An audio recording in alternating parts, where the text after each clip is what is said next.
Nous avons un super panel d'intervenants en présentiel et à distance. On va commencer par, donc à distance, on lui donnera la parole en premier, Monsieur Perrier du Parc naturel régional de l'Aubrac. On élargit un petit peu territorialement dans le Massif central. Euh, Nous avons donc ici donc, Éric Malatré, qui est chargé de projets transversaux à l'ANCT, Commissariat de Massif Central, Mélanie Fialip, qui est directrice de l'association Avenir, Rémi Berger, qui est donc directeur de l'Axinové du pôle Kera, mais je crois que tu représentes le cluster mobilité active mobilité active et durable, merci. Donc tu nous expliqueras pourquoi c'est toi qui représente ce cluster. Et Monsieur Nikolov de Gare et Connexion, qui nous parlera du programme 1001 gares. Donc on va vous donner la parole pour commencer, Monsieur Perrier, pour des projets de mobilité dans un territoire très rural et que personnellement j'apprécie beaucoup, qui est le PNR de l'Aubrac. On Bonjour, donne 10 merci minutes de... d'intervention chacun et puis après des questions-réponses entre nous avec la salle. Merci. Ça marche, merci de me donner la parole. J'espère que tout le monde m'entend bien. Très A bien, et priori, tout est parfait. parfait, nickel. Je Et sais on pas voit si votre c'est moi qui présentation dois aussi. passer les diapos ou si le technicien qui va suivre. Bon, en tout cas, voici une petite présentation des quelques projets de mobilité qu'on a engagés sur le PNR de l'Aubrac, qui a été labellisé, je vous rappelle, il n'y a pas si longtemps que ça, donc en 2018. Voilà, je sais pas si on peut tourner la diapo.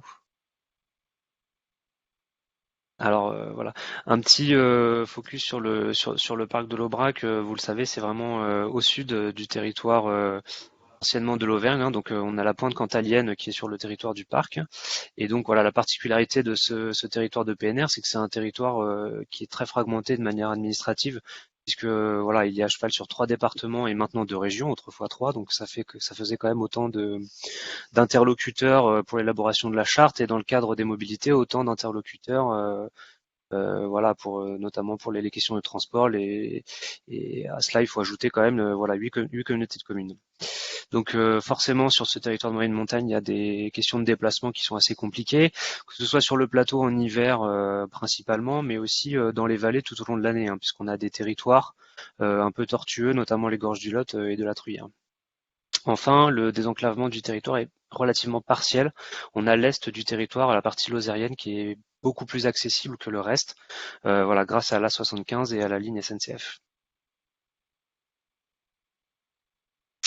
Donc, dans la charte de ce PNR, il y a 3 mesures, dont principalement une qui font référence aux questions de mobilité.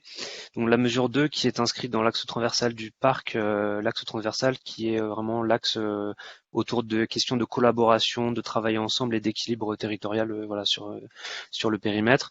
Donc la mesure 2 des démarches de réseau collaborative, intersectorielles et innovantes. Voilà, c'est quelque chose de très englobant. Et après, plus en détail, dans l'axe 3 de notre charte, qui est axé sur la qualité de vie et sur les questions d'aménagement, donc il y a la mesure 32, qui s'intitule Optimiser les déplacements entre écomobilité et modes de transport combinés. Et de manière un peu plus marginale, mais voilà, c'est quand même un enjeu aujourd'hui aussi très très fort sur le territoire, la mesure 33, qui vise à développer la desserte et le multi-usage du numérique, puisque le numérique va être de plus en plus un outil à la fois pour favoriser la démobilité et aussi voilà pour faciliter l'utilisation des transports via les outils numériques récents. Donc il y a 3 principaux projets en cours à cette heure sur le parc. Tout d'abord le plan de mobilité simplifié, qui est un peu le projet principal qui va nous servir à définir la stratégie globale du parc. Je vais développer chacun un peu de ces projets après.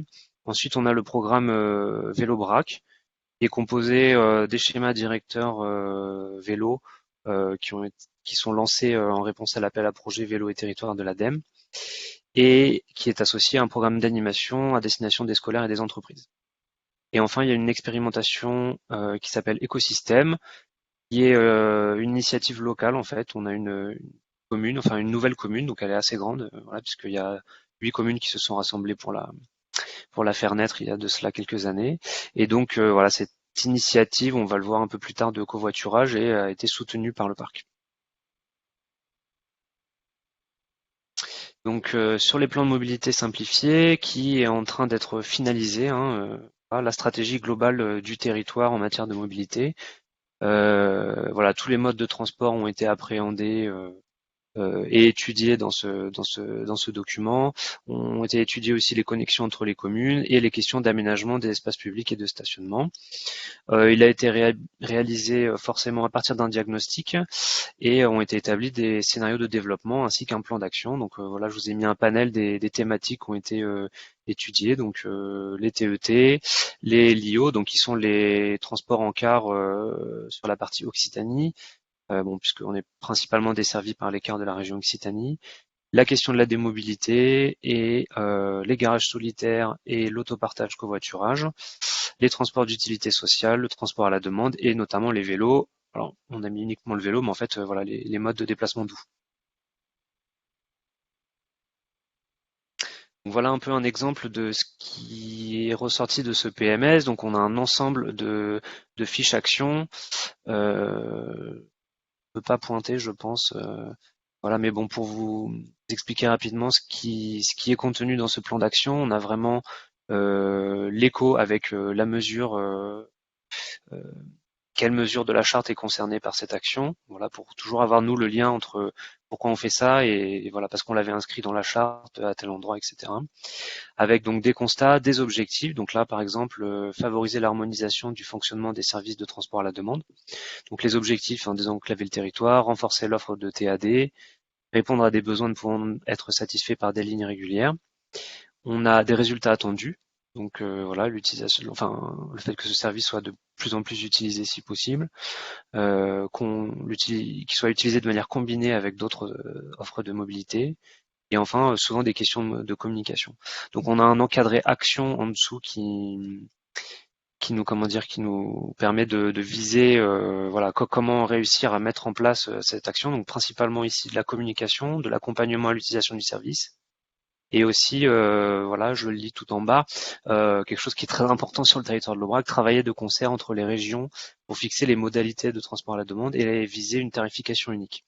Voilà, puisque du coup, on a autant de transports à la demande, on en a 8 en fait, 8 fonctionnements différents sur le territoire.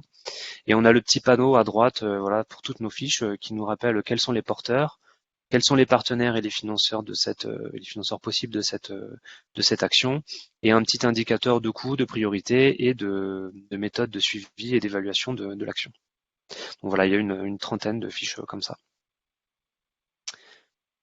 On n'a pas beaucoup de temps, je passe tout de suite sur Vélobrac. Donc Vélobrac, le programme plutôt de développement du vélo. Donc il y a une partie, on va dire, du PMS, du plan de mobilité simplifié. Donc le schéma directeur vélo du parc, il est organisé en 3 phases. La première par la réalisation de 3 schémas directeurs locaux sur 3 grandes zones à enjeu, donc notamment Saint-Chély-d'Apcher, Marvejols, Bourg-sur-Colagne et Saint-Geniès. Donc voilà, c'est les 2 pôles principaux du territoire en termes de nombre d'habitants, voilà, Saint-Chély-d'Apcher et Marvejols. Et voilà, Saint-Geniès, Dolt et d'Aubrac, une commune qui était active et qui avait très envie de travailler sur cette question. Ensuite, en deuxième phase, on va étendre ces schémas directeurs aux autres pôles du territoire.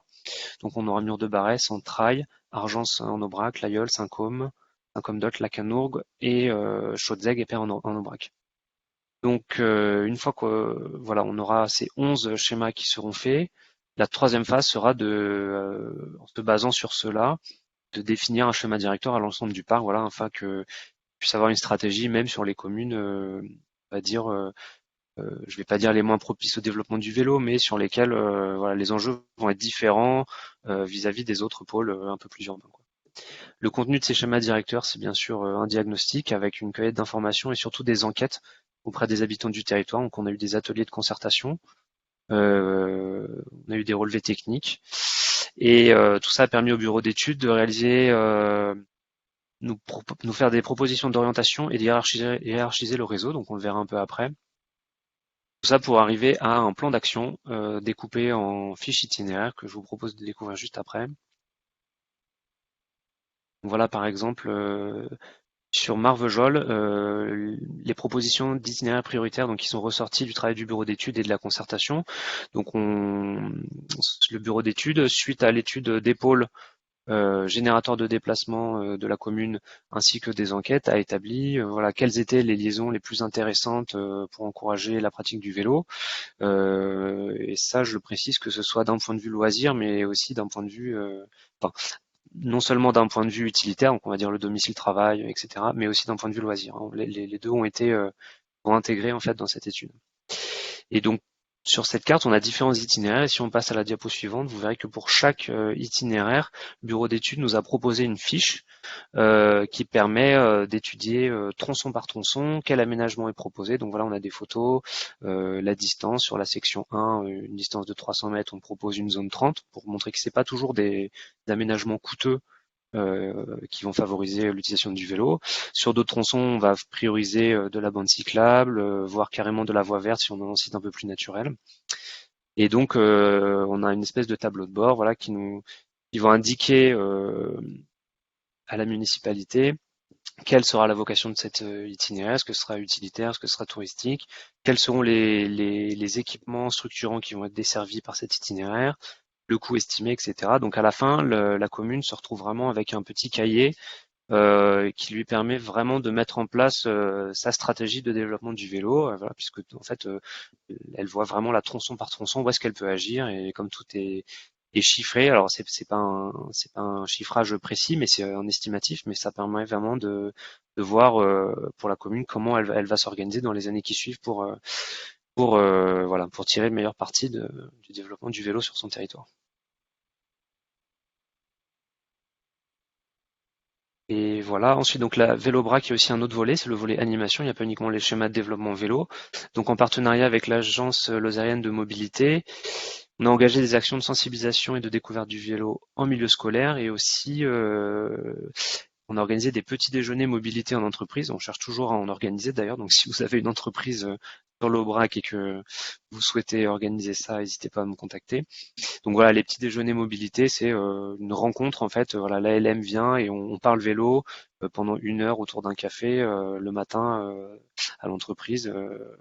Enfin, c'est pas juste on parle vélo, c'est il y a un petit atelier mécanique, etc. Voilà, il y a quand même des thématiques. Et puis bon, voilà, la fête de la montagne qui est l'événement du parc, euh, pas majeur de l'été, mais bon, c'est de plus en plus un chouette rendez-vous sur l'Aubrac où nous on en profite beaucoup pour promouvoir les modes de déplacement doux. Et je vous propose une dernière diapositive. Hop, sur le programme écosystème. Donc voilà, là c'est la commune d'Argenson-Aubrac qui avait eu cette idée. En fait, écosystème, c'est un thème de monnaie locale qui favorise le covoiturage. Donc en fait, on a des espèces de petits chéquiers avec des coupons qui ont une valeur faciale, donc par exemple là 25 centimes par coupon, et kilométrique. Donc pour faire simple, voilà, le passager va appeler le service, et il y a un conducteur volontaire d'écosystème qui va lui dire bah, ok, moi je t'emmène de tel point à tel point, on s'échange des bons, et le conducteur peut utiliser ces bons kilométriques en fait pour leur valeur monétaire dans les commerces qui sont partenaires de l'opération. Voilà, cette expérimentation, elle a démarré il y a 2 ans, elle a été un peu difficile à mettre en place, et il me semble qu'elle n'a pas été un franc succès, mais ça, je pense que c'est dû au fait que le territoire était peut-être un peu trop petit, et ça marcherait très bien sur un territoire plus grand, par exemple à l'échelle du parc. Donc voilà, on va dire affaire à suivre, et à faire vivre un peu autrement. Très bien. Très bien. Merci beaucoup pour cette présentation. Donc, qui, en plus d'introduire cette conférence, je pense nous projette, commence à nous projeter aussi dans la conférence de jeudi sur les mobilités territoriales. On était voilà, aussi sur des actions de mobilité territoriale.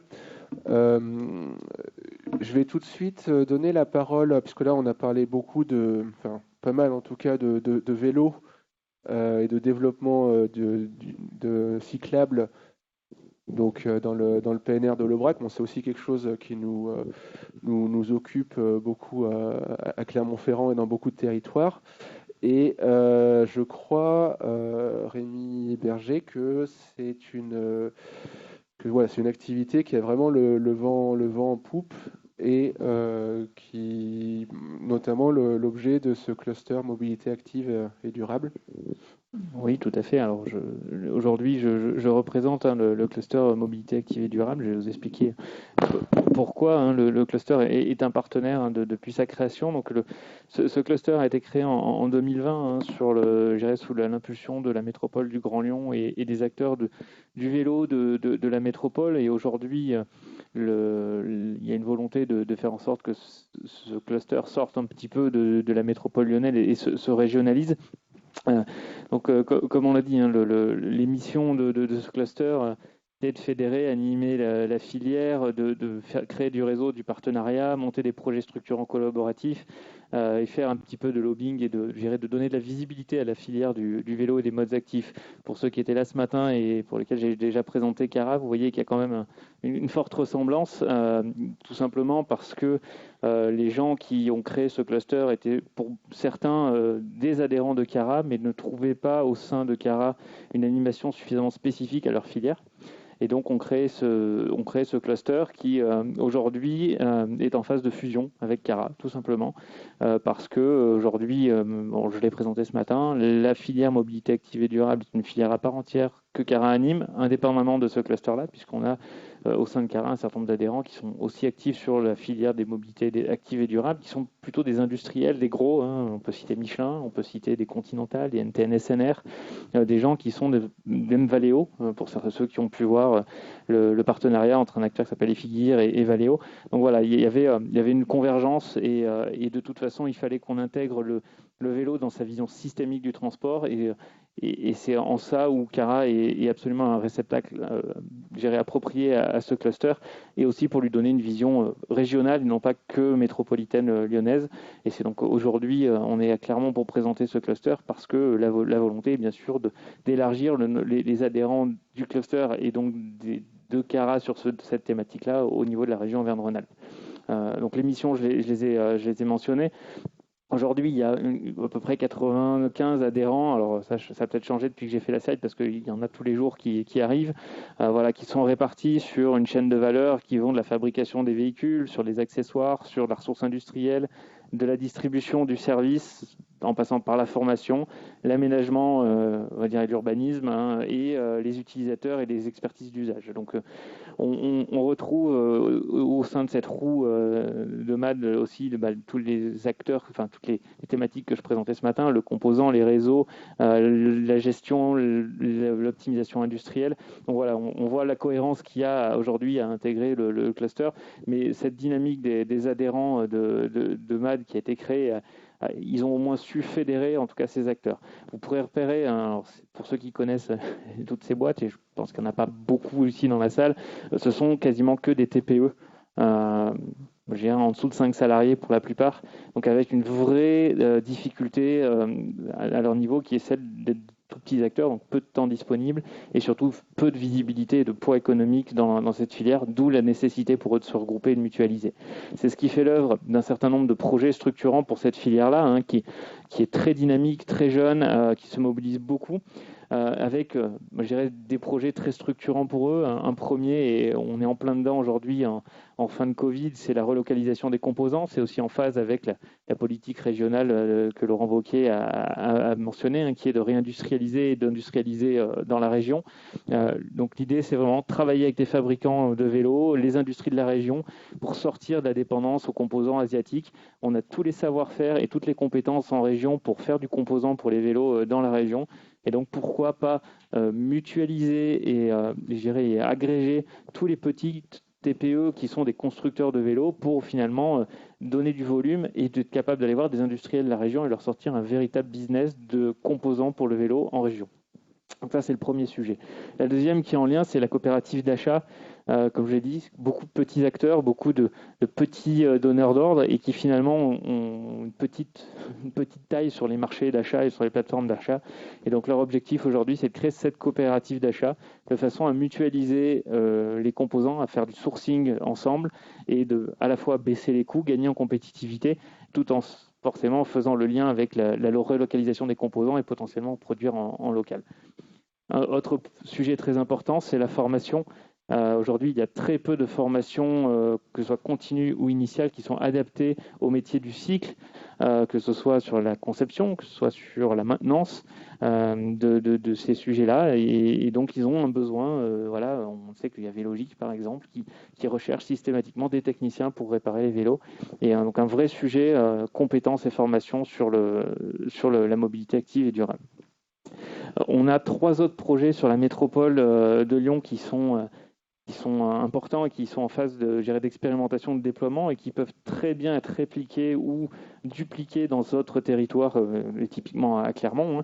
La première, c'est l'expérimentation sur la station MAD. Donc, c'est innover autour d'une station de vélo sécurisée avec beaucoup de services derrière. Donc, aujourd'hui, c'est une expérimentation qui a lieu à la gare Pardieu, à la gare SNCF de la Pardieu à Lyon. L'idée étant bien sûr de la répliquer derrière, mais voilà, c'est qu'est-ce qu'on peut faire, qu'est-ce qu'on peut amener comme service autour du stationnement du vélo. On parle de sécurisation, on sait que voilà, pour ceux qui ne sont pas jamais fait piquer leur vélo électrique, vous avez de la chance, mais voilà, laissez votre vélo électrique sur la place Bellecour à Lyon, en 3 minutes, il peut être volé. Donc c'est vrai des sujets très importants qui sont là pour être traités dans le cadre du développement de la mobilité douce et active. Il y a le lieu totem. Le lieu totem, c'est vraiment un showroom. C'est un lieu industriel et collaboratif pour montrer les savoir-faire, les compétences et les produits qui peuvent être fabriqués. Alors sur la métropole de Lyon dans un premier temps aujourd'hui, mais qui s'y répliqué dans d'autres territoires, peut très bien être fait à Clermont ou dans d'autres lieux. Et c'est vraiment créer aussi un écosystème avec du coworking, avec des espaces d'échange, des zones de conférence et des zones aussi potentiellement de prototypage commun à ces gens-là, et qui peuvent mettre aussi en commun des ressources diverses et variées, que ce soit RH, que ce soit compétences. Et ça fait le lien avec le dernier qui est le projet VMIA, donc qui est un projet qui a été financé dans le cadre d'un appel à projet de la région qui s'appelle le Booster à filière. Le même appel à projet dans lequel le projet Carapower qu'a cité Sabine Leroux tout à l'heure a été financé. Et là, l'objectif est de créer une coopérative, donc sur un modèle de SCIC, donc Société collaborative, innovante et coopérative. L'objectif est vraiment de créer un atelier de production partagé avec un objectif de production de 10 000 unités par an. C'est un projet donc, qui aujourd'hui a été créé par 6 adhérents. Le projet est aujourd'hui fermé, contrairement à la plateforme Carapower, parce qu'il faut qu'il se structure et qu'il se structure le modèle de la SCIC. Mais à terme, l'idée est de pouvoir potentiellement agrandir ou répliquer cette typologie de projet sur le territoire pour permettre à des acteurs qui sont petits de mutualiser leur production et de devenir compétitifs face à des acteurs qui sont à l'autre bout de la planète, mais avec un impact écologique sur une filière qui se veut écologiquement saine, important. Donc voilà, l'objectif, tous ces projets-là vont dans le même sens, c'est de créer une filière de l'industrie du vélo, de l'usage, en passant par la conception, par la maintenance, la formation sur le territoire de la région Auvergne-Rhône-Alpes, et donc aujourd'hui qui est porté par le cluster MAD et qui à terme sera porté par Cara normalement d'ici la fin de l'année. Voilà. Aujourd'hui, vous pouvez contacter Anne-Gaëlle Clos, qui est la coordinatrice de la filière MAD, ou sinon revenir vers nous et on sera un plaisir de vous renseigner sur cette filière-là. Merci beaucoup Rémi. Donc tu as parlé de structuration de filière. Donc on a vu effectivement quelques approches classiques et clés, structuration, mutualisation, lieu totem, expérimentation, lieu de production partagé pour des petites séries, etc. On voit bien tout cette méthodologie qui se cristallise pour accélérer. Ce sujet des mobilités douces du cycle. Donc voilà, on a vu l'aspect filière. Je voudrais avec Mélanie qu'on parle aussi de Mélanie Fialip de l'association Avenir, qu'on parle aussi d'économie circulaire autour de ces sujets-là, qu'on parle aussi d'insertion et d'accès à l'emploi autour de ces activités-là. Si vous pouvez nous rappeler et réexpliquer rapidement ce qu'est l'association Avenir, et puis nous donner quelques exemples d'initiatives en lien avec la mobilité que vous menez et avec l'économie circulaire. Merci. Alors effectivement, je représente l'association Avenir, qui est une structure d'insertion par l'activité économique pour la plus grande partie de son activité. Mais nous sommes une structure qui a à peu près une quarantaine d'années et qui au départ s'est développée dans le Livradois-Forez pour essayer de tisser à nouveau du lien entre les gens, pour faire que sur chacun des territoires où la structure se déplaçait, on pouvait s'appuyer sur la force collective. Et donc, on était vraiment sur des valeurs d'éducation populaire. Au fil des années, on s'est professionnalisé et on s'est orienté vers l'accueil et l'accompagnement des publics en dehors des schémas classiques d'accompagnement ou de formation, notamment sur des publics sortant de détention. Et ensuite, très rapidement, on s'est orienté vers des publics demandeurs d'emploi, mais très éloignés de l'emploi. Donc, depuis à peu près un peu plus d'une trentaine d'années, nous portons des ateliers chantiers d'insertion et c'est dans ce cadre-là que nous avons proposé des ateliers et aujourd'hui des plateformes emploi-formation. Donc aujourd'hui, l'association Avenir intervient sur 2 départements, le département du Puy-de-Dôme et le département de l'Allier. Notre siège est à Riom, nous avons des antennes à Issoire, Brassac-les-Mines et Bellerive-sur-Allier. Et sur chacun de ces sites, nous accompagnons en tout à peu près 90 salariés en parcours d'insertion autour d'ateliers, autour de l'économie circulaire et de la mobilité. Il y a 4 ans, on a ouvert un atelier de collecte de vélos, puisqu'on a fait le constat que les gens étaient complètement intégrés dans la société de consommation et lorsque le vélo n'avait plus tout à fait la bonne couleur, la bonne taille ou une petite rayure, il n'était plus du tout adapté au cadre commun. Donc la solution de facilité était de le mettre sur le bord de la route ou à la déchetterie de proximité, alors que ce sont des vélos qui fonctionnent très bien, certains juste avec un petit coup de chiffon et ça repart. Donc aujourd'hui, nous collectons à peu près entre 500 et 1000 vélos par an. C'est assez énorme. Et sur cette quantité de vélos-là, presque la moitié repart dans sa vraie vie de vélo.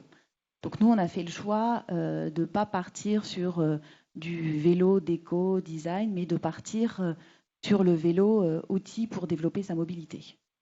Voilà, donc on propose des vélos à tout petit prix qu'on met à disposition et qu'on revend, qu'on prête, où on fait des mises à disposition, de la location. En tout cas, on s'adapte en fonction de la personne qui a besoin du vélo et on se rapproche des services de travailleurs sociaux, des associations ou des entreprises qui souhaitent mettre à disposition des parcs de vélos pour leurs salariés. En tout cas, à travers cet atelier-là, on souhaite développer la mobilité et sensibiliser le grand public, les utilisateurs, à la fois sur le vélo comme outil de transport, ce que je vous disais tout à l'heure, pouvoir se déplacer quand on n'a pas le permis ou quand on n'a pas les moyens de s'acheter une voiture, et aussi d'utiliser le vélo comme loisir. Donc nos salariés se sont formés aussi à comment apprendre à faire du vélo et comment apprendre à ses collègues à faire du vélo. Donc on est en train de développer aussi des outils sous les formes de vélo-école.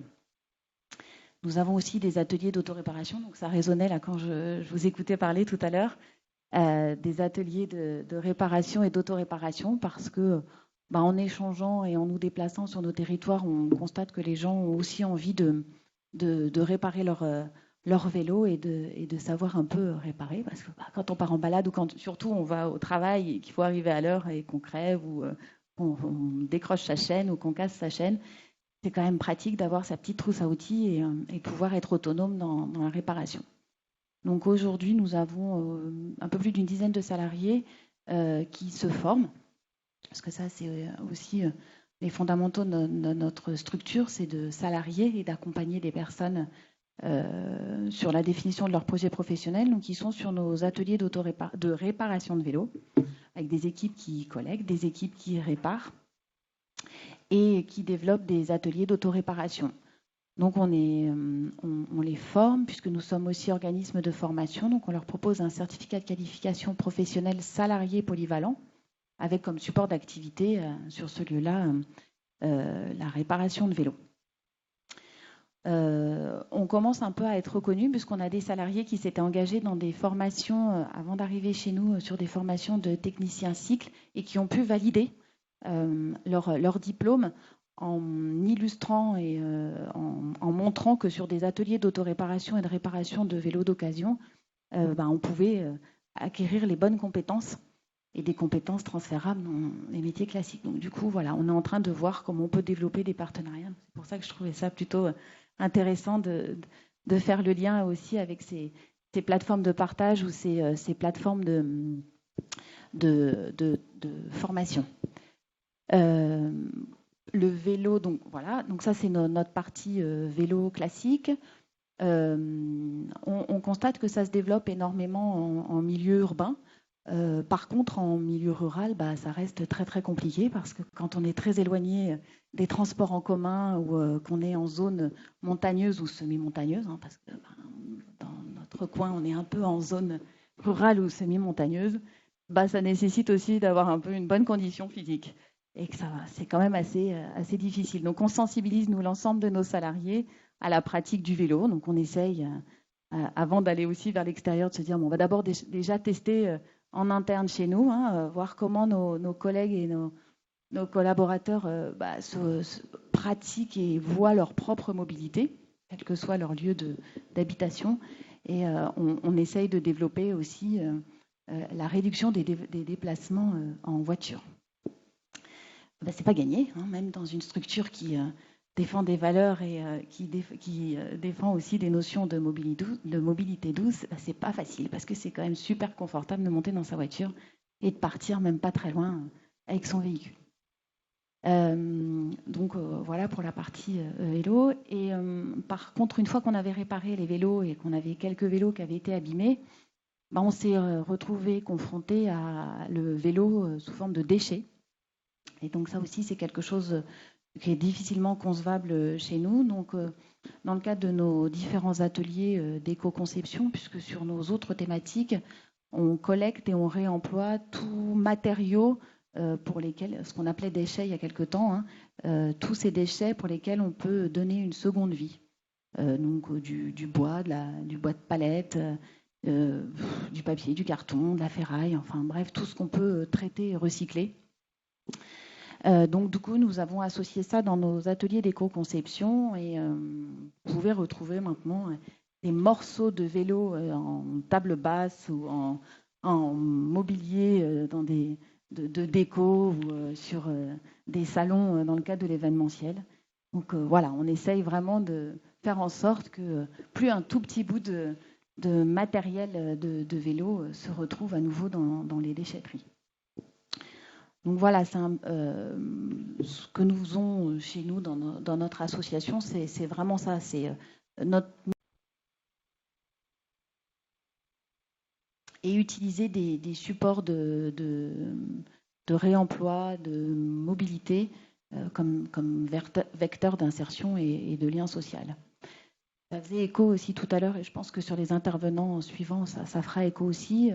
Nous avons essayé de travailler sur un peu la mise en lumière de ces différentes activités, parce que alors l'association Avenir ou d'autres structures comme nous sont aussi confrontées à la communication, et défaillant, enfin, très défaillant chez nous, et dans d'autres structures. Donc on a essayé de voir comment on pouvait valoriser et mettre en lumière. Donc on a testé et on a ouvert un petit local aussi dans une petite ville, à Brassac-les-Mines. On a essayé de mettre en lumière tout ce qui pouvait sortir des ateliers. Toutes ces fabrications, un peu un showroom. On y propose des ateliers, des mises à disposition de vélos, des ateliers de réparation. On est sollicité aussi pour aller dans des petites communes en milieu rural. Donc, on est en train de travailler sur cette question-là pour déplacer notre atelier showroom. Et on a développé aussi des ateliers discussion autour de la mobilité, des ateliers d'échange de pratiques Donc là aussi, sous le principe un peu des tiers-lieux. Alors on n'est pas conventionné tiers-lieux, hein, mais voilà, ça ressemble un petit peu à ça.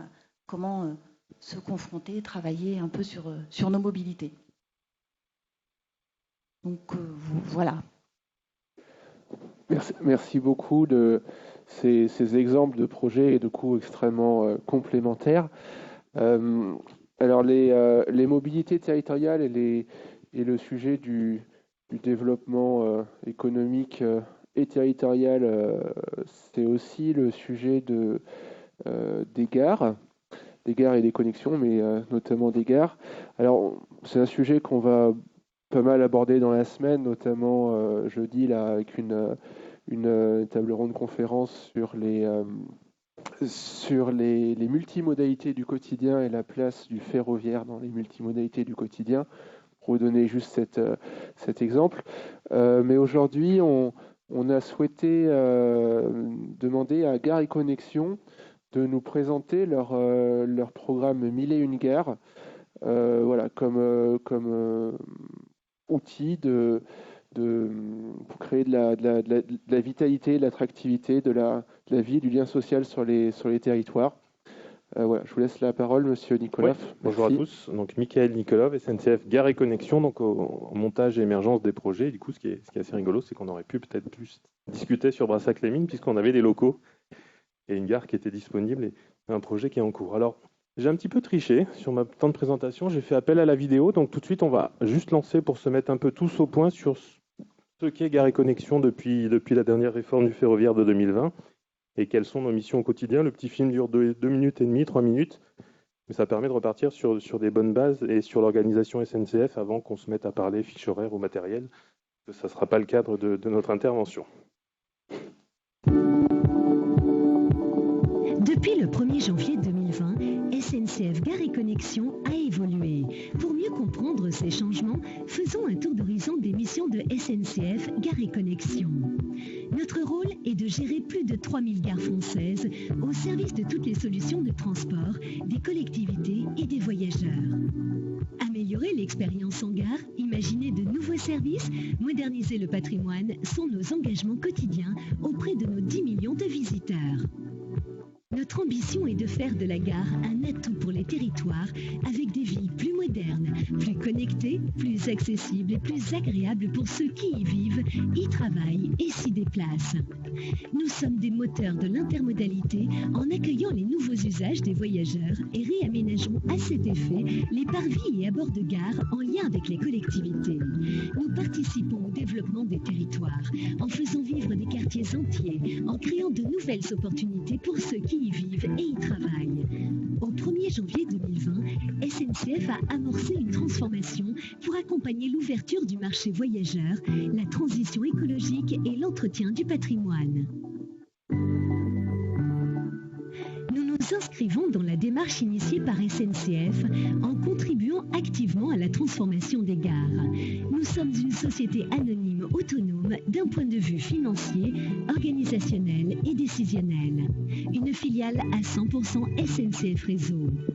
Pour nous préparer à l'ouverture du marché voyageur, nous assurons depuis 2020 les prestations de services aux entreprises ferroviaires dans les 29 plus grandes gares françaises et pilotons avec nos agents issus de SNCF Mobilité et SNCF Réseau les objectifs de propreté, sûreté, de confort, d'accessibilité, d'information voyageurs et d'attractivité avec les commerces et services.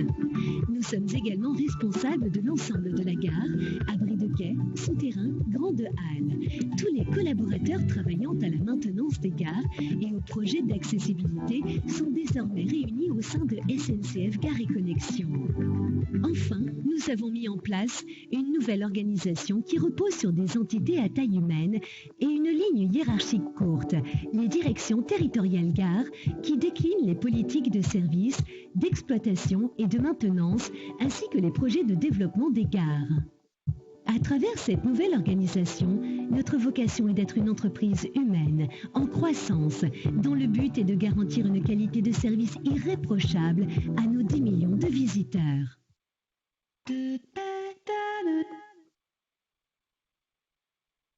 Donc voilà, les grandes lignes de ce film à retenir, c'est que nous sommes donc depuis 2020 le gestionnaire unique de l'infrastructure et des gares en France.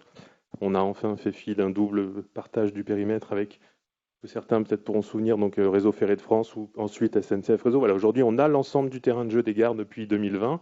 Ça nous permet d'avoir de nouveaux leviers, d'avoir une nouvelle gestion et une nouvelle maîtrise du patrimoine et de s'organiser pour donner une nouvelle dynamique et ce qu'on a appelé comme le programme stratégique Envie de gare avec le vie mis en caractère et mis en relief. Je vous présente sur cette diapo une segmentation marketing des gares qui nous sert à comprendre un petit peu les différents types de gares et la manière dont on peut les ranger. Je l'ai dit, 3000 gares en France, toutes avec des caractéristiques différentes. Mais le constat de Mille Gares, c'est de se dire qu'avec une trentaine de gares, d'un point de vue économique, d'un point de vue commercial et en termes de redevances, avec uniquement une trentaine de gares en France, on arrive à générer suffisamment de redevances et de profitabilité pour se donner à présent les moyens d'investir et d'intervenir dans les plus petites et ce que j'ai quantifié comme à peu près les 2400 gares de proximité et haltes, voilà, qui font un sacré chiffre, qui font très peu de redevances aujourd'hui, on est à peine sur 3% de redevances commerciales, qui font énormément de trafic ferroviaire, assez peu de fréquentation malgré tout, pardon.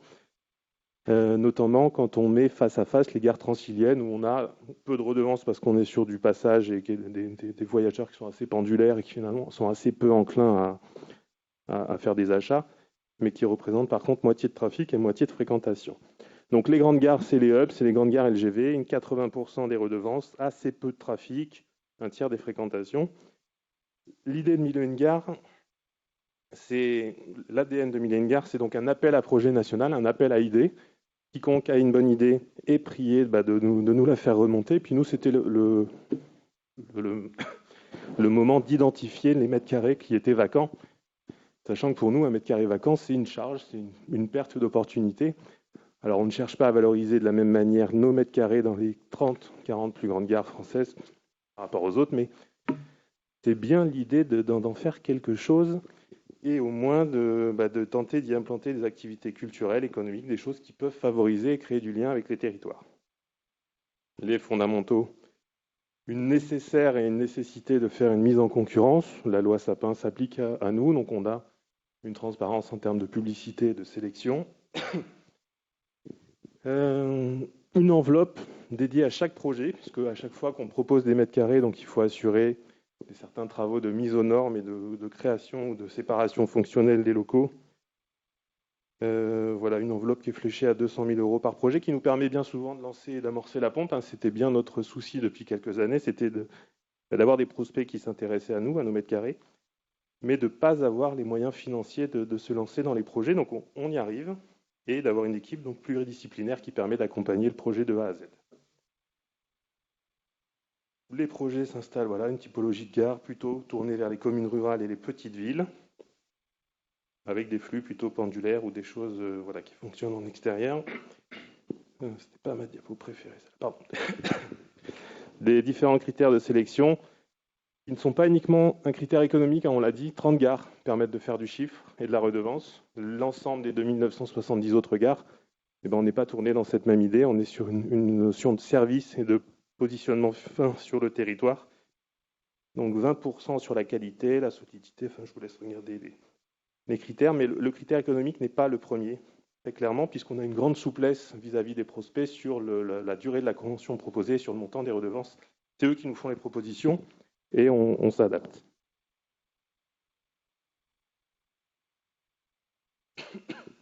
Donc le site Mille Gares avec une extraction des annonces qu'on peut retrouver en Auvergne, le bon coin des petites annonces des mètres carrés disponibles en gare. Vous surfez, vous trouvez, vous avez un espace candidature, une typologie des projets. Pardon ? Et oui, on retrouve Brassac-les-Mines, justement. Mais c'est attribué à la Brassac-les-Mines, si j'ai bien compris, non ? Alors, on a les pictos qui doivent dire que Brassac-les-Mines est en cours d'instruction et aujourd'hui, effectivement, on discute avec la collectivité sur le site de Brassac. Voilà, fermé pour instruction, là, c'est la gare de Parencourt-Champé où on est aujourd'hui en contact avancé avec un prospect pour s'installer. Donc, d'ailleurs, ici, sur l'ensemble de la gare, les petites lignes ne sont pas très lisibles, mais on a une description fine de la gare et du territoire. Un bilan des projets, une cinquantaine d'ouvertures à fin 2020, une montée en rythme progressif avec 80 ouvertures sur 2021 et une pérennité du dispositif à 2023-2024 assez assumée chez nous, puisqu'on a encore des mètres carrés, on a encore des projets, et on a toujours des sollicitations à venir. Donc on a la carte avec les locaux dispo. Je vous laisse aller regarder ça dans le détail sur le site. La nature des projets aussi, donc regardons surtout le fait qu'on a moitié de porteurs de projets qui sont privés. Un petit 17% sur des projets mixtes. On ne fait pas les projets sans l'accompagnement des collectivités. C'est vraiment une force et à la fois un gage de réussite parce qu'il nous faut l'adhésion de tout le monde et ça montre bien que le projet s'inscrit et s'insère dans le tissu local. Juste la carto. Si on peut revenir juste un tout petit peu sur la slide avant, parce que sur la nature des projets, vous pouvez en dire un petit mot pour que ce soit pour illustrer un petit peu. Ouais, pas mal. Ouais. Non, l'idée c'est qu'on a plusieurs types de projets différents. Finalement, assez peu de commerces, on retrouve moins de 5%, un petit 5%, un peu plus qu'au niveau des commerces. Donc, ça montre bien qu'on n'est pas uniquement tourné vers un principe de marchand ou de choses de locaux qui vont servir à faire de la vente, mais qu'on retrouve plutôt des projets innovants avec, par exemple, plus de 20% de projets avec des idées de coworking, de tiers-lieux, petite quinzaine % de mobilité au service public. Donc, c'est vraiment l'ADN du projet, se tourner vers le service, vers le local et trouver des choses qui sont autres que simplement la relation commerciale, parce qu'on en fait partout, on ne va pas non plus se mettre en frontal et en concurrence avec les commerces et les commerces présents dans ces villes, dans ces territoires. Donc c'est vraiment permettre de faire de nouvelles choses et d'autres choses. On a aussi en focus des petits équipements de petite enfance, création de maisons d'assistance maternelle ou de crèche par exemple, ça marche plutôt pas mal. Et de logement, le logement c'est par exemple de l'hébergement d'urgence, habitat, humanisme. Les collègues vont m'en vouloir, mais en Rhône-Alpes, et j'ai plus le nom de la gare en tête, pardon pour l'oubli. Voilà les projets, ceux déjà ouverts, ceux en cours de réflexion. On voit on discute beaucoup sur plein de sites avant de pouvoir arriver à en signer un et en contractualiser un. Donc on retrouve ce qu'on est en ce moment en train de réfléchir sur Rhône-Alpes-Auvergne. Et quelques exemples d'ouverture. 2020, pas aidé par le Covid ensuite, mais l'idée c'était quand même d'avoir permis à un traiteur bio local de s'installer en gare de Saint-Étienne-la-Terrasse. Un projet un peu coup de poing, en 12-15 mois, oui, c'est le temps moyen d'un projet plutôt court, plutôt sur des projets qui s'insèrent sur 18 mois. Et celui-là avait bénéficié d'un petit coup de poing parce que les locaux s'y prêtent. Excusez-moi, j'ai une petite question, mais très rapide. Est-ce que ça concerne les gares où il n'y a plus de transport ferroviaire, justement ? Non, pas du tout. Merci. Non, on peut faire cohabiter transport, fréquentation, desserte des trains. Ça impose quelques règles techniques particulières. La première qui me vient en tête, c'est de pas de porte qui donne sur les quais parce qu'on va se protéger vis-à-vis des flux ferroviaires, éviter d'avoir des gens qui puissent accéder sur le quai. Mais non, ça marche avec des gares ouvertes, avec des lignes ouvertes. Et ça marche aussi avec des lignes fermées et des gares qui en ce moment ne sont plus fréquentées par des trains. Le Mont d'Or d'ailleurs, voilà, où on a installé donc un prestataire de matériel de sport de montagne. Et Balbini, on discute aujourd'hui, donc on est presque en travaux sur la création d'une maison médicale avec la ville. Voilà, les contacts. Les contacts Valo, donc Madame Chavigny et Gilles, et puis du coup, moi-même sur la partie émergence et montage de projet sur le territoire. Merci beaucoup. Je suis sûr qu'il y aura des questions sur ces reconversions ou évolutions de gares. Mais avant, je voudrais passer la parole à Éric Malatré, qui est donc chargé de projets transversaux à l'Agence nationale de la cohésion des territoires. Dans ces différentes interventions, il y a des projets intéressants justement de cohésion des territoires, de développement économique et un angle quand même très important, je crois, dans votre vision justement de la cohésion des territoires. Comment est-ce que vous réagissez à tout ça ? Comment est-ce qu'on peut accélérer ? Comment est-ce que l'État et le Massif central peuvent aider ? Alors, bonjour à tous, donc Éric Malatret, donc au commissariat Massif Central, je suis plus en charge de l'animation des filières artisanales et industrielles et donc des sujets de mobilité. Alors, un rappel historique, même si on a peu de temps, je crois, parce qu'on est déjà à la fin de l'heure de l'atelier. Donc nous, historiquement, on était la DATAR, puis le Commissariat général à l'égalité des territoires, puis maintenant la NCT, donc ministère de la cohésion des territoires. Pardon. Donc, au cœur du Massif Central, donc nous, on est une petite équipe en préfecture, mais on est beaucoup sur le territoire du Massif Central. C'est 3,8 millions d'habitants, c'est 22 départements, c'est 4 régions administratives. À Cahors, vous êtes en Massif Central. À Autun, vous êtes en Massif Central. C'est un bout de la région Bourgogne-Franche-Comté. Auvergne-Rhône-Alpes, Occitanie et Nouvelle-Aquitaine. Qu'est-ce qu'on met en place? Alors, de part des contrats de plan, on a gardé cette historique d'ATAR en interrégional avec les 4 régions et conventionné également avec les 22 départements du Massif Central. On initie un certain nombre de dynamiques et de financements sur des projets économiques, avec des financements État-région et des cofinancements d'un programme européen FEDER Massif Central. Sur ces sujets économiques, le Massif Central, c'est un territoire de montagne. Je participais ce matin en visio à Euromontana, avec ses atouts et ses handicaps.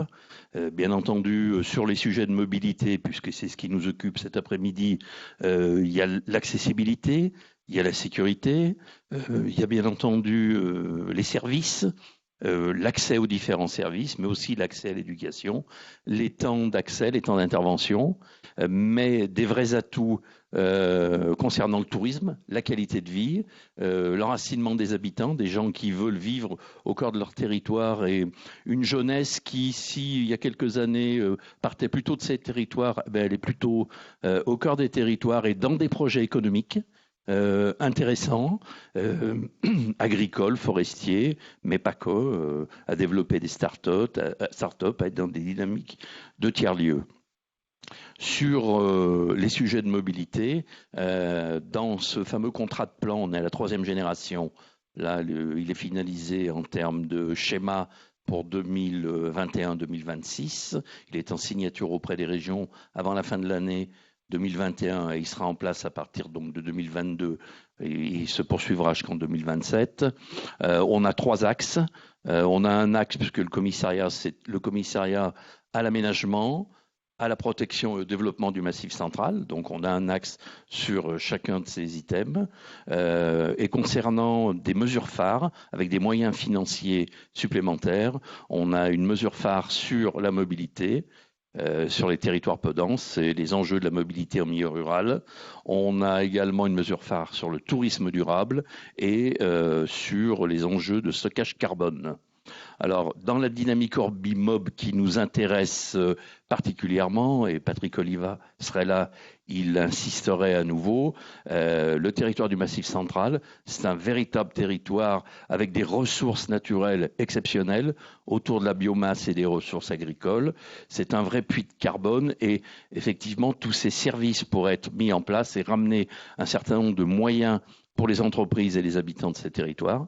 Donc là, il y a un enjeu majeur. La mobilité en Massif Central, c'est bien sûr l'accès aux services, mais c'est aussi l'accès au numérique, même s'il y a eu de très grosses améliorations en termes d'accès à l'Internet. Mais on a aussi une population âgée, une population en difficulté. Tout ne passe pas par Internet. Il faut de la solidarité, il faut de la mobilité inclusive et ma voisine de gauche nous a bien présenté un sujet très intéressant au cœur du Massif Central, parce que la mobilité, si elle n'est pas inclusive, elle ne réussira pas. Dans les financements pour la mobilité, on a des vrais sujets sur la mobilité inclusive. Actuellement, il y a un appel à projet national qui est paru le 30 septembre et qui va durer 3 mois sur la montagne et la mobilité, et qui est ouvert aux entreprises, qui est ouvert aux collectivités, qui est ouvert aux associations et qui permet d'avoir de l'ingénierie et des moyens d'investissement pour tester des solutions. sur la mobilité inclusive, sur la mobilité et la frugalité. Ça, c'est un élément important parce que le Massif central, c'est pas, on n'est pas au cœur de la métropole lyonnaise. Hein. Les gens ont les moyens qu'ils ont et les solutions de mobilité, il faut qu'elles soient organisées, qu'elles soient communiquées, qu'elles soient travaillées ensemble par les acteurs, aussi bien les institutionnels, les associations, les entreprises, les acteurs socio-économiques, en fait, tout ce qui fait territoire. Et je pense que l'enjeu des mobilités, c'est faire territoire. Dans la présentation du PNR de l'Aubrac, qui était très intéressante, on voit bien le nombre de collectivités. On a eu une présentation sur 8 TRD sur le PNR de l'Aubrac. Bon, s'il n'y a pas des solutions travaillées ensemble, il n'y aura pas de lisibilité pour les habitants. Et donc, comment ils pourront utiliser des services et comment ils pourront se déplacer.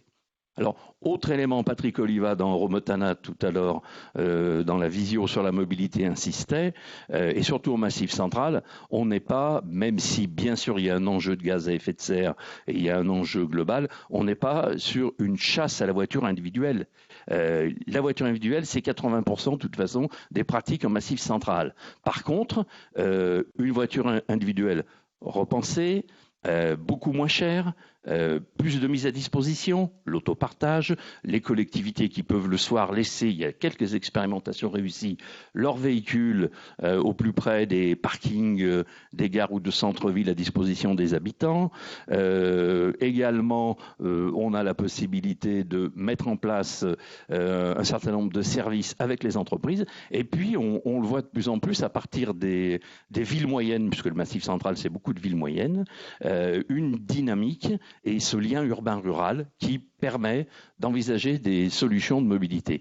Alors, je pense que nous, les moyens qui sont engagés dans ce contrat de plan, aussi bien État que région, vont pas permettre d'acheter le parc entier de véhicules électriques ou vélos du Massif central, mais pourront, par des changements de pratique, par le fait de faire travailler ensemble les différents acteurs, faire que les sujets de mobilité soient réussis en Massif central.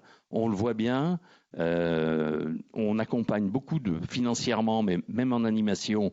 Moi, je passe beaucoup de temps en Massif central sur des projets de coopération entre acteurs, c'est-à-dire acteurs, par exemple Nouvelle-Aquitaine avec les acteurs du Morvan, d'autres acteurs Occitanie, Aura, qui sur des sujets différents, mobilité alimentaire, filière artisanale ou industrielle, développent des projets, expérimentent et amènent de la méthode et du développement pour les autres territoires du Massif central. C'est avant tout ça les enjeux et les moyens qu'on met en place sur le Massif central.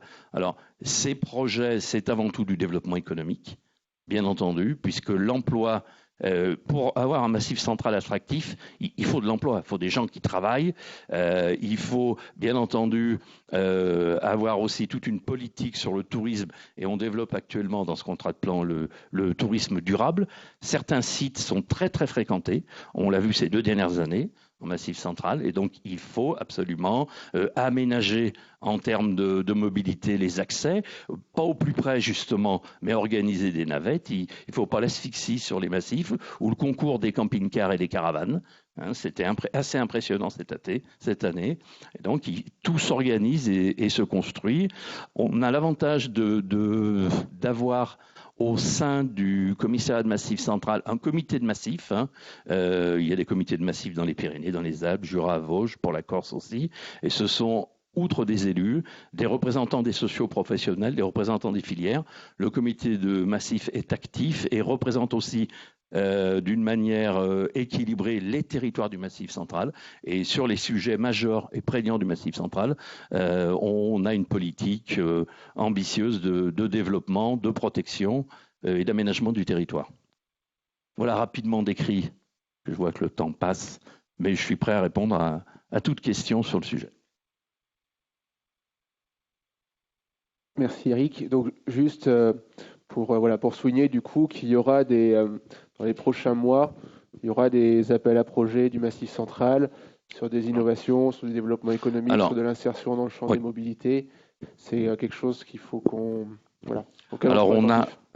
On a à la fois actuellement, là, je l'ai dit rapidement tout à l'heure, un appel à projet national sur la mobilité, mais qui va retenir 80 territoires au niveau national, en 2 vagues de 40 territoires, aussi bien des entreprises de ces territoires que des associations, que des collectivités, hein, sur les sujets que j'ai développés sur la mobilité.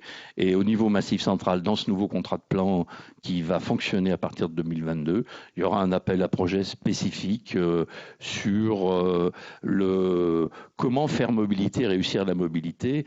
Je pense qu'on ne peut plus être en phase de test et d'expérimentation, même si on le fait beaucoup au Massif Central. Il faut développer cette mobilité alors intelligente, numérique, mais aussi par des maisons de mobilité pour rendre service à l'ensemble des habitants, à la typologie des habitants, et puis accompagner la transformation des entreprises. On a un secteur très dynamique sur Decazeville, Rodez et Brive, avec un cluster Mécanique Vallée qui développe beaucoup de solutions sur la mobilité électrique, sur l'hydrogène, mais également les trains légers. Et c'était des entreprises de la mécanique et qui étaient plus orientées aéronautique et qui sont en train, à une centaine d'entreprises, d'engager un virage très important et qui va pérenniser un certain nombre d'entreprises qui sont sur ces villes moyennes du Massif Central. Et on le voit bien à Rodez, quand Bosch s'en va, c'est 1000 emplois qui s'arrêtent. Donc on ne va pas attendre que les emplois s'arrêtent et ces programmes servent à ça avant tout. Merci beaucoup. Le temps tourne effectivement. S'il y a on va prendre s'il y a des questions ou des remarques dans la salle ou sur le chat de la visio, on va pouvoir les prendre. Est-ce que quelqu'un souhaite intervenir ? Est-ce que quelqu'un d'entre vous souhaite rajouter quelque chose ou poser aussi une question à l'un ou l'autre des intervenants ? Non ? Moi, j'avais juste une question pour Mélanie Fiali, parce que vous disiez que vous n'étiez pas très bon en communication. Vous n'avez pas participé à une opération de communication sur le Tour de France, c'est quand même pas mal. Peut-être nous en dire un tout petit mot.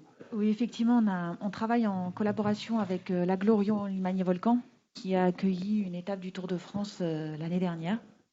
Donc, on a été sollicité pour à la fois gérer de la collecte, à la fois customiser des vélos, participer à une opération de communication, en gros sur une opération de déco sur le parcours du Tour de France, et permettre aussi une mise en lumière des actions d'insertion par l'activité économique à travers la mobilité douce et le réemploi.